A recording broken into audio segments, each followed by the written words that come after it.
This was a weird game, wasn't it? This was definitely a weird game if you are just a regular NFL fan that tuned in and checked out this game. Um, the Washington football team defeats the Philadelphia Eagles 27 to 17 after being down 17 to nothing by the Philadelphia Eagles. And even during the game when Philadelphia was up, 10 to nothing or 17 to nothing, there was a lot of people that criticized Carson Wentz for his play. He took sacks that didn't need to really be that didn't really need to be taken.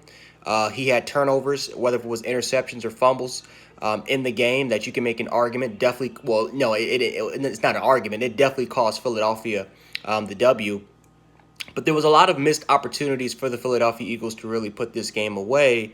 Um, so like I said before, guys, you got to give credit to the Washington football team. Again, they did come back from 17 points and won the game 27 to 17, but it was weird because Dwayne Haskins didn't have a good game. I mean, let's just call a spade a spade. He sucked.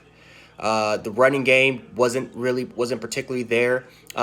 Gibson made some plays here and there, and there were some other guys that made some plays, but the running game wasn't really efficient. The passing attack, again, was not there for the Washington football team. Matter of fact, the offense in general wasn't that good until they got a little bit of a drive going. Once this Washington football team defense did a just did a amazing job later on in the game against the Philadelphia Eagles. But I got to give credit to the defense, man. 8 sacks, that is just pretty impressive, right? Whether it was Jonathan Allen, whether it was Chase Young, who had a couple sacks, Ryan Kerrigan, who for some reason a lot of fans are starting to forget about Ryan Kerrigan. He was able to make some plays. I mean, just the entire front was able to make some plays on the Washington football team. Montez Sweat was able to make some plays.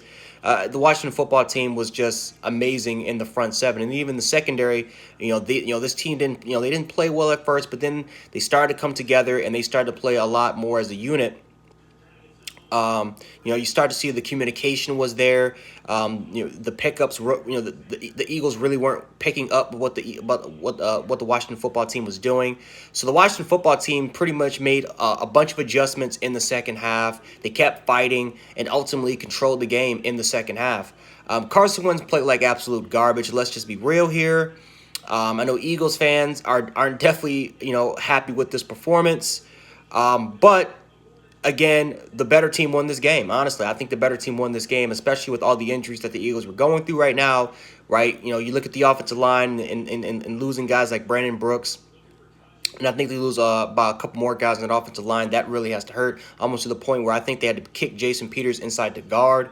You look at the receivers; they were banged up a little bit as well. Elshon Jeffrey wasn't playing. You also missed Miles Sanders, who was out for this week as well. So you missed your top running back. This was just so again the injuries once again killed the Philadelphia Eagles. But the Washington football team was able to capitalize it at the end of the day, whether if they were down 17 to nothing or not. These guys were able to take advantage of it, and the better team won tonight. So got to give credit where credit is due to the Washington football team. The offense needs to get better in order for them to compete for this division. But beating a team that might finish in the top two, they're not. Yes, this team is probably going to finish top two. I don't even watch it. They might. They are going to finish the top two team in the NFC East. I think that is definitely a great start for the Washington football team. So, Washington fans, let me know how you guys feel about this video. Do you guys, first of all, how do you guys feel about the game? Right? Forget the video. How do you guys feel about the game? Do you guys, you guys felt like you did a good job? Are there any areas that you guys feel like you need to work on? Let's talk about that in the comment section below. Eagles fans, I know you guys are feeling depressed, but if you guys want to release all that hatred, all that anger, you guys can do it in the comment section as well. But anyway, guys, this is Gen 716, aka Gen Sports. Have a good night, and I'm out. Peace.